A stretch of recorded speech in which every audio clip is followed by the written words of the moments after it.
మీ అందమైన ప్రయాణం ప్రారంభించండి. 39 మీరు తల్లిదండ్రి అవ్వాలనే కలలను సాకారం చేయడానికి సహాయపడుతుంది. నమస్తే రమగారు. నమస్తే జయ. రమగారు, డెలివరీ తర్వాత జుట్టు బాగా ఊడిపోతూ ఉంటుంది. సహజంగా అందరం ఫేస్ చేస్తాం. దీనికి మనం ఏమన్నా కాస్త జాగ్రత్తలు తీసుకుంటే ఆ ఊడటాన్ని తగ్గించుకోవచ్చా? ఊడకుండా అయితే మనం చేయలేము. సాధారణంగా ప్రెగ్నెన్సీ ఇట్లా కన్ఫర్మ్ అయ్యేసరికి జుట్టుట్ట మానేస్తుంది. చక్కగా ఒత్తుగా పెరుగుతుంది. మనుషులు తెల్లగా అవుతారు. మొహం మీద మచ్చలు తగ్గిపోతాయి. నున్నగా అవుతుంది. 90% వాళ్ళు ఇలాగా. ఎవరో కొంతమంది మొహాలు మెళ్ళు నల్లబడిపోయి ముక్కింత లావైపోయి మనుషులు ఇట్లా ఊరిపోయి ఏదోగా అవుతారు. తక్కువ. కానీ సాధారణంగా ప్రెగ్నెన్సీ అనగానే జుట్టుడ్డం మానేస్తుంది. చక్కగా పెరుగుతుంది.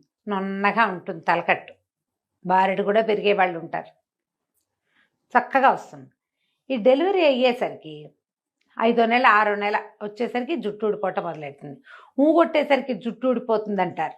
పిల్లలు ఊగొట్టం 4-5 నెలలు వచ్చేసరికి ఊ అని ఆ కవిస్తూ ఉంటారు వాళ్ళే. ఆడెప్పుడు ఊ అన్నాడో అప్పుడు మన జుట్టు పాత రోజుల్లో అలాగే చెప్పేవాళ్ళు.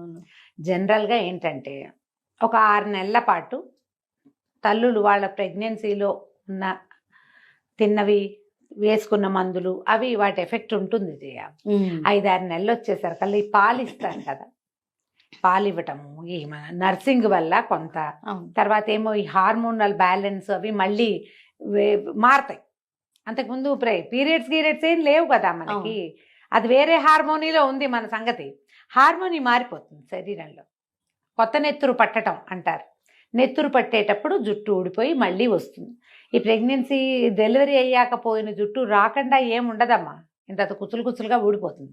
మళ్ళీ ఏడాది వచ్చేసరికి మళ్ళీ వస్తుంది తల. ఈ లోపల మళ్ళీ మనకి ప్రెగ్నెన్సీ వచ్చో, జ్వరాలు వచ్చో, దగ్గులు వచ్చో, జలుబులు వచ్చో, ఏ మోషన్స్ అయ్యో, ఏ థైరాయిడో కనపడి రాత్రులు అస్సలు నిద్ర లేకుండా పొద్దునే వీళ్ళ ఆఫీసుల్లో చేరిపోయి చాలా స్ట్రెస్ఫుల్గా అయిపోయి స్ట్రెస్ అవుట్ ఎలాగో అవుతారు. ప్రెగ్నెన్సీ పిల్లలతోటి పోస్ట్ పార్టము కూడా ఉంటుంది. కొంతమందికి పిల్లల్ని హ్యాండిల్ చేయలేక స్ట్రెస్ అవుట్ అయిపోతూ ఉంటారు.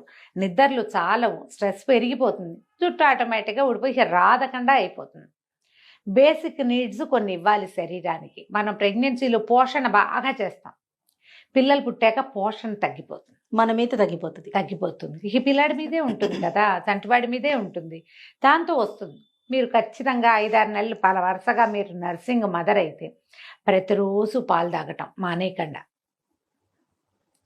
ఎనర్జీ డ్రింక్స్ ఏవో ఇస్తారు, డాక్టర్లు ఇస్తున్నారు ఇవాళ, అవి పుచ్చుకోవటం. ఆ హార్లిక్స్ ఈ హార్లిక్స్ ఏమిటో రాస్తున్నారు కదా, తీసుకోండి. అవి మానేయకుండా కొంచెం సమతులమైన ఆహారం తీసుకోవటం. బాదం పప్పులు లాంటివి తినడం, ఆయిల్ సీడ్స్. ఇందులో ఏమవుతుందంటే కొన్ని పిల్లలకు అరగవు, కొన్నిటికి మనం పథ్యం చేస్తాం. ఈ పథ్యం వ్యవహారాల్లో ఏమవుతుందంటే సాధారణంగా ఈ సమతులమైన ఆహారము, హెవీ ప్రోటీన్ ఇంటేకు అవి ఉండవు. ఐరన్ లాస్ ఆటోమేటిక్గా జరిగిపోతుంది. ఈ లోపల పీరియడ్స్ వచ్చేసినాయి అనుకో, ఆటోమేటిక్ ఐరన్ లాస్. అవును కదా. ఇన్ని కారణాల వల్ల ఊడిపోతుంది జుట్టు. మీరు ఖచ్చితంగా ఐరన్ రిచ్ ఫుడ్ తినడము, ఐరన్ విత్ జింక్ ఏదైనా తీసుకోవటము, రాగి మాల్ట్ లాంటివి తీసుకోవటము, తర్వాత డాక్టర్కి చెప్పి నాకు వీక్ ఫీలింగ్ ఉంది, లేకపోతే నాకు నిద్ర పట్టట్లేదు, నాకు జుట్టు ఊడిపోతుంది, ఇలాంటివి చెప్పి జనరల్ మెడిసిన్ కూడా ఒకటి తీసుకోవటము ఏదైనా చేస్తే మీకు జుట్టు పొడ్డం కొంత ఆగుతుంది. పోయిన జుట్టు మళ్ళీ వస్తుంది. ఓకే, సాధారణంగా వస్తుంది. రాకపోవటం ఏముండదు. మనకేంటంటే ఊడిపోయింది కనపడుతుంది, నెత్తి మీద మొలుస్తున్నది ఏం కనిపిస్తుంది, అది బాగా కిందకు వచ్చేదాకా మనకు తెలియదు జుట్టు లావెక్కింది అనే సంగతి. నెత్తి మీద ఉంటుంది కదా. ఇలా మనం ఆహారం విషయంలో కొంచెం మెడిసిన్ ఏదైనా కూడా మల్టీవిటమిన్ లాంటివి తీసుకోవటము. కొంతమంది ఏడాది ఎన్నర్థం వచ్చాక కూడా పాలిచ్చే వాళ్ళు ఉంటారు. వర్క్ చేస్తూ కూడా ఫీడ్ చేస్తున్న మదర్స్ కనపడతారు. పాలు తీసి పెట్టడం. ఇప్పుడు వచ్చిందిగా అవకాశం, పాల ప్యాకెట్లు పంప్ చేసేసి తీసి పెట్టడము, అవే పట్టుకుంటూ ఉండటం. పిల్లలకి పంప్ చేస్తున్నాము అంటే లోపల నుంచి బయటకు రావటమే కదమ్మా. అంతేగా. మీరు ఐరన్ లాసు, కాల్షియం లాసు, ఇంకేదో విటమిన్ లాసు ఆటోమేటిక్గా అయిపోతూ ఉంటాయి. దాని ఇంటేక్ కూడా ఏదైనా ఉండాలిగా. ఆమె నర్సింగ్ మదర్ అని స్టార్ట్ చేయండి డాక్టర్తో చెప్పినప్పుడు. నేను ఇవి ఫీల్ అవుతున్నాను, ఫెటిగ్, నువ్వు ఫీల్ అవుతావు, అలసట వల్ల జుట్టు ఊడిపోతుంది. వాటిన్నిటిని చెప్పి అవన్నిటిని అడ్రస్ చేస్తూ మీరు ఏదైనా మెడికేట్ చేసుకుంటే ఇది తగ్గుతుంది. అక్కడి నుంచి సాంప్రదాయ ఆహార పదార్థాలు ఉంటాయి. మినపసున్ని తినటము, గోందు లడ్డూలు, మన వాళ్ళు ఇప్పుడు గోందు లడ్డు చాలా ఫేమస్ అయింది. మేథికా దానా లడ్డు అని చేస్తారు, మెంతుల లడ్డూలు అవి. మనమైతే బేసిక్ మినపసున్ని, కాయపొడి లాంటివి. కాయపొడిలో కూడా కాయం కొంచెం ఉండి మినపసున్ని ఎక్కువ ఉంటుంది. అవును. బియ్యపు రవ్వతోటి చేసిన ఆహార పదార్థాలు అలాంటివి తీసుకుంటూ ఉంటే మెల్లిగా మనం ఏ ఐరన్ కోల్పోతున్నామో అది శరీరానికి అందుతూ ఉంటుంది.